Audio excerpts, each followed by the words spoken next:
One area that students struggle with across the board, and it's also hard to teach, is reading comprehension. Well, we know that we need to teach students all about our language and how it works, and we need to improve their oral language. So how do we do that? In this video, I'm going to share with you 6 easy ideas to help improve students' oral language. Stay tuned.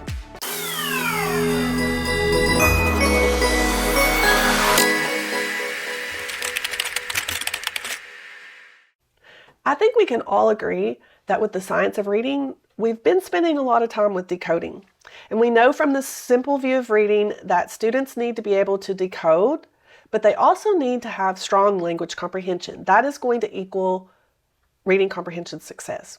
So what are some ways that we can build students' oral language to help them with their language comprehension? So some of my favorite things to do would be to provide lots of opportunities for interactive read-alouds. Now, I'm sure you've heard how essential read-alouds are to your students in developing strong readers, but have you really been reading a lot of books to your kids? How much time do you have to read with your students?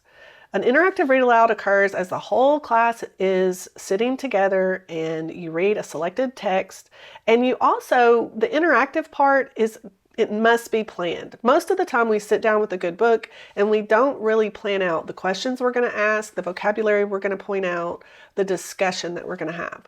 So an interactive read aloud is a little bit more complex than just reading a good book to students. The benefit for students is both readers and listeners can actively process language. They can process the ideas and the meaning, and they can spend time studying, talking, enjoying a good book. Another idea is to implement storytelling in your classroom instruction. It enhances language development.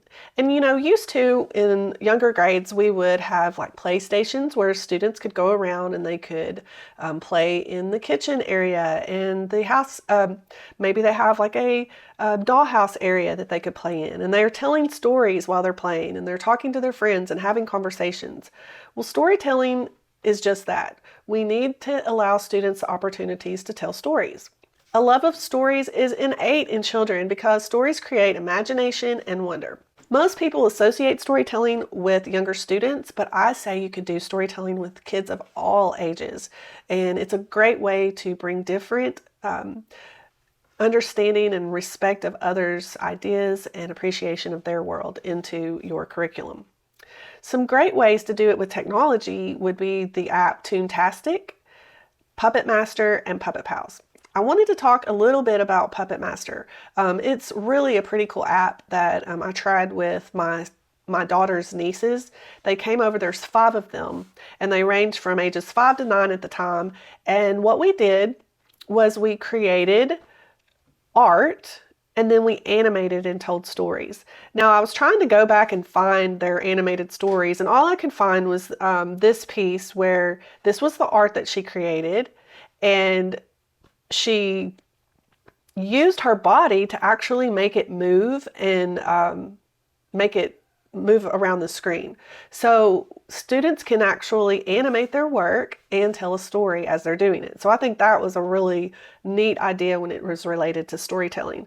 And of course, if you've ever tried some of the other apps like Toontastic or Puppet Pals, those have puppets already created in the app itself that students could use. And there's some drawing features, I think in both Puppet Pals and Toontastic, that they can draw their own as well.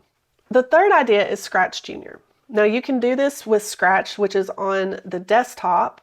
Scratch Junior to me is on the iPad. I don't think it's Android of any kind, but on the iPad, it's just an easier way for students to tell a story. There's a lot of easy coding blocks that will allow students to animate the pictures that they create. So you can add blocks to animate. You can create scenes, you can create characters, you can even type out the words for the story that you're telling. So Scratch Junior is a great way to have students retell stories or tell a story that they want to tell, maybe even publish a piece of writing that they've done so that they can make that writing come alive.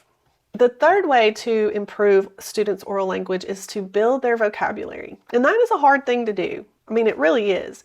There's several things that you can do to build vocabulary. With structured literacy, you need to be sure that you're teaching morphology so that students understand root words and their meanings. Then you also need to think about your different tiered words. You've got your content area words that students need to know, but you also need to think about those words that students are going to hear over and over and over again. Remember, with structured literacy, we have to make sure that our curriculum is cumulative. So we want to pull in words that they're going to hear a lot and use those words in a variety of ways. One of the things that you want to think about when teaching vocabulary is making sure that students can sort of see, hear, touch, feel as much as possible the word. Like, yes, we want students to understand the definition. We want them to understand what the synonym and the antonym, we want to understand all of those things. But we also want to think of real life examples. How can we relate that word to something in real life that's tangible? How can we pull in drawings and pictures and representations of that word that's going to help students remember? Another cool thing that you could do is have students act it out. And that any type of kinesthetic movement or touch that you can do in order for students to bring that word to life is important. Some things that I like to do is use the app Poplet to create like a semantic map. I also like to use the app PicCollage to create like vocabulary anchor charts and so forth of like content area instruction anytime we're doing math, so that they can see a visual representation of that word. And there's lots of other types of apps you could use. And of course, just a good old piece of paper and pencil, a vocabulary book, whatever will also work. Another idea is just experiential learning. Students need to explore their world. They need to have experiences and through language. And I always enjoy doing lots of experiments with my students. So it could be anything from something that's in your science content to something seasonal that students are creating. I always enjoy doing what's called the language experience approach, where maybe we go outside and we look for leaves, and then we come back and we talk about what we found, and we create sentences or paragraphs, and we do some shared writing together. Any type of shared experience, whether it be a field trip, going outside, an experiment, anything like that will help you in building students' oral language. The fifth idea is just content area instruction. We don't probably, and especially in the younger grades, teach content the way we should. I know time is limited, it's hard to get it in, but ways that you can get content area instruction in is through your reading workshop or small group instruction, pulling in some text that will be related to some content area. Your read-alouds can do this, pulling in just some small experiments or videos, anything you can do to allow students to hear and understand those content area, the language that they're going to gain from that experience. And the last idea is something that's simple to do, but it's also hard to do because of classroom management. And that is just having meaningful conversations can increase students' oral language.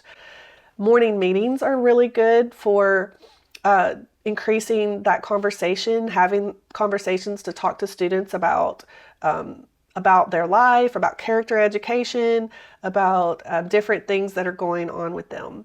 Of course, during your interactive read aloud time, you're going to have those meaningful conversations, your collaborative group work if you're doing experiments. I also like to do something called Fun Fridays, where I allow students to work in groups where they will play games, they will build things, and that just allows them some time to, they're not necessarily telling stories, but they are having those conversations where they can use their imagination in a variety of ways to come up with things that they wouldn't be able to do during the regular school day. I hope this has helped you with an idea that you can use to develop your students' oral language and the importance of doing so. What I want you to do to decrease that overwhelm is I want you to pick one thing. What's one thing you could take away from this video that you could try out in your classroom? I'd love for you to comment below and let me know what's the one thing you're going to try. If you have any questions, let me know. If you like this video, hit the like button, share it with your friends, and subscribe to my channel. And I'll be back next week as we talk about another reading and writing topic. See you later.